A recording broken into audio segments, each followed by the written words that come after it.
To preiskovalno novinarstvo je za bralca lahko dolgočasno. Mogoče bi primerjal s tem, kot so brokoli za otroke. Otrokom rečemo, ja, so zdravi, so dobri, vitamine imajo oziroma so koristni, ampak otroci jih nočejo jesti, kaj to pomaga? Boljše, da pa nekaj takega napišeš, da bo tudi užitno za bralca, da bo prebavljivo. In ključno je bilo pri meni nekaj, da sem razkrinkal ne samo te trgovce z orožjem, kot njihove nečedne posle, da sem to povezal z samim dogajanjem med slovensko osamosvojitvijo in sem prišel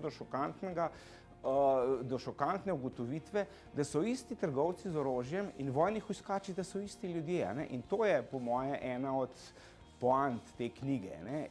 Novinarstvo je v tem času bolj potrebno kot kdajkoli prej, ampak prav tisto novinarstvo kot pripisovanje, kot recikliranje že znanih informacij, ampak tisto večno spraševanje, večno iskanje in pač poskušati iti tam, kjer drugi ne morejo ali si ne upajo.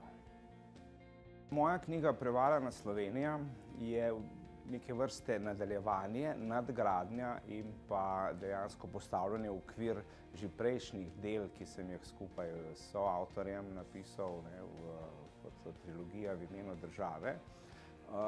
Obravnava obdobje slovenskega osamosvajanja, predvsem govori o tistih stranpoteh, temnih plateh slovenske osamosvojitve. 25 let je minilo in mislim, da je že čas, da se govori tudi o teh negativnih plateh. Zakaj? Zato, ker je bila dejansko osamosvojitev toliko velika stvar, da si lahko privoščimo to in da smo jo dobro odnesli. To je ena stvar.